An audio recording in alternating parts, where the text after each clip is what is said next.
I'm going to compare your swing to Grant Waite, who was a PGA Tour player during the 90s and many considered by a lot of the PGA Tour players as having one of the best swings in golf.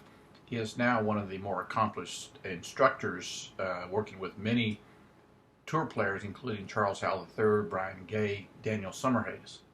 From time to time, I'll collaborate with Grant and get his input on some of the work I'm doing with my students. The picture on the right was actually taken at Siena Golf Club at the teaching area that you were hitting as well. When analyzing golf swing, you're trying to find things that correlate to negative ball flight. Your best shot with an iron does not have negative characteristics. You hit the ball well enough to score well. So you do not need to hit your best shot better, you just need to hit your best shot more often.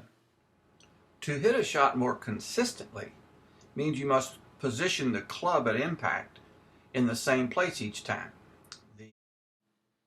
One of the few things that every pro does the same is they control the location of their low point of their swing, and they place that low point in front of the golf ball.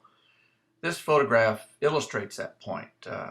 This particular pro had a series of golf balls sitting on the white line, and they simply went through and hit each ball, and you can see how every divot is in front of the line. They hit the ball before they hit the ground. They keep that low point in front of the golf ball, and it is critical to do that. If you want to hit the ball consistently with an iron, you must consistently put the low point of your swing in front of the golf ball at the moment of impact. Golf ball. That requires a couple different things for your body to be in it at impact.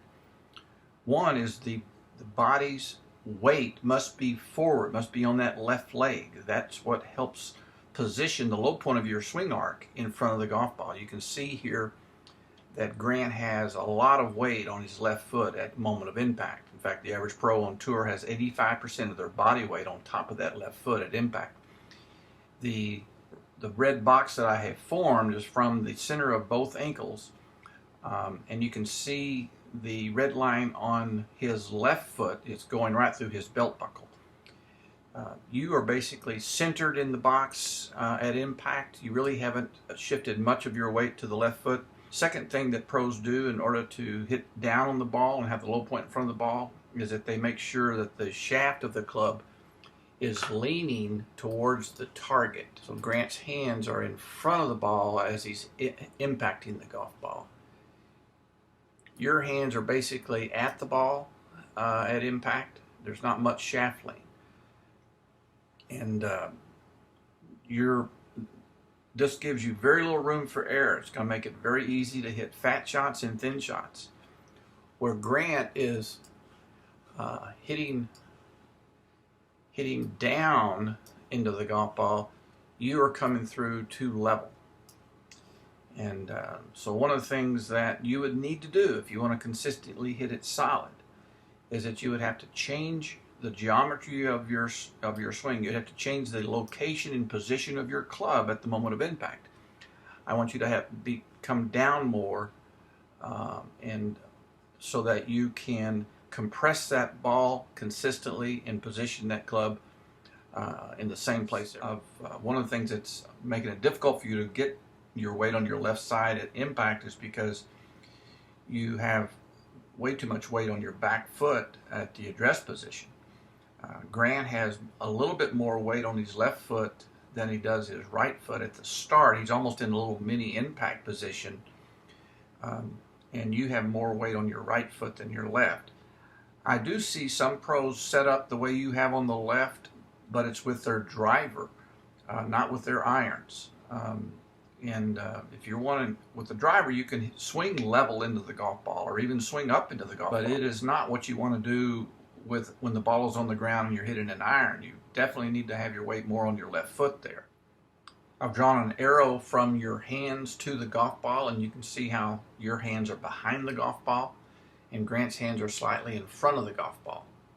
Here we are in the 3 position. This is when the left arm is parallel to the ground. You have actually moved even further to the right than you started. Grant has maintained his weight on his left side, so he's rotating to the right, but he's not leaning to the right. Here we are at the top of the backswing. I like you've got a really good extended left arm. That's great. Your left arm and shaft are is almost identical to Grant. So you've loaded your hands. You've got an excellent shoulder turn. Again, these are good examples of the swing you've developed on your golf circle. Very strong and powerful. It's just that the circle itself has been mispositioned. Your spine is leaning back away from the target. Grant has his belt buckle pushed, the top of his spine is leaning towards the target. Everything is driving to the target. You can see how Grant, his left leg is pressing the ground. It's almost like a field goal kicker getting ready to kick a field goal. He plants that left leg and flexes it and uses the ground for power. And you're just not able to, you're not in a position to use the ground to help you drive through the ball. This is the sixth position. This is when the club is parallel to the ground on the way down, on the downswing. When we look at your hands, your arms, your upper body, you are in a super solid position here. Very similar to the pros. You've got that right elbow tucked into your side just like Grant. Your hands are right in front of your right thigh just like Grant. Everything is solid there from the waist up. The difference is where your weight is as you come through. When Grant gets to his sixth position, he almost has 85% of his weight on his left foot before he hits the golf ball. That red line is passing right through his belt buckle. And you still have your golf circle behind the golf ball. The low point of your swing is behind the ball. You're in an excellent position to strike the ball with a pro force type swing.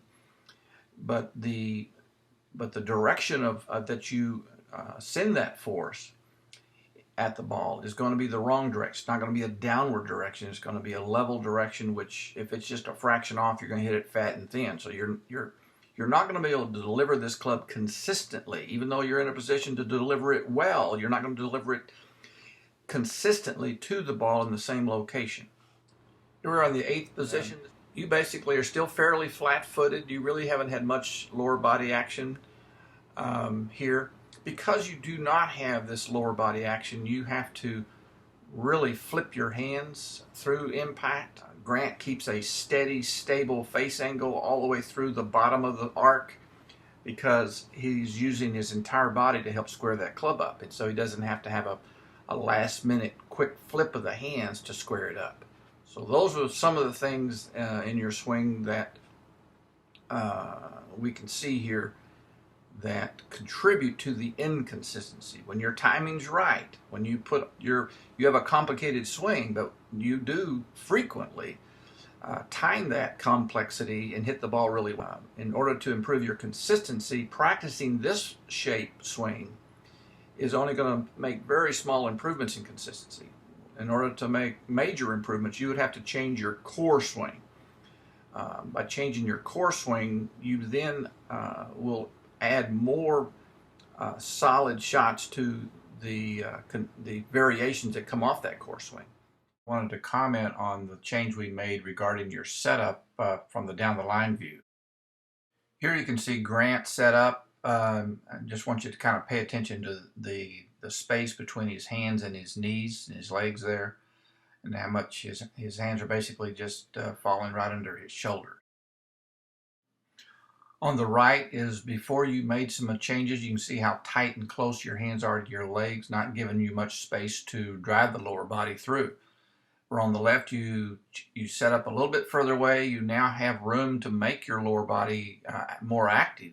There's a place for the lower body to go now. So I think certainly one of the things that I would recommend is that you continue working on this setup where you keep your hands just a little bit further away and keep your hands on that gravity line that I talked about. My other recommendation, if you were to redesign your swing piece by piece, I would focus also on the one position, the setup, where you have a little bit more weight on your left side. Just work on that setup, get comfortable with the new setup, and you don't want to try to change too many things at once.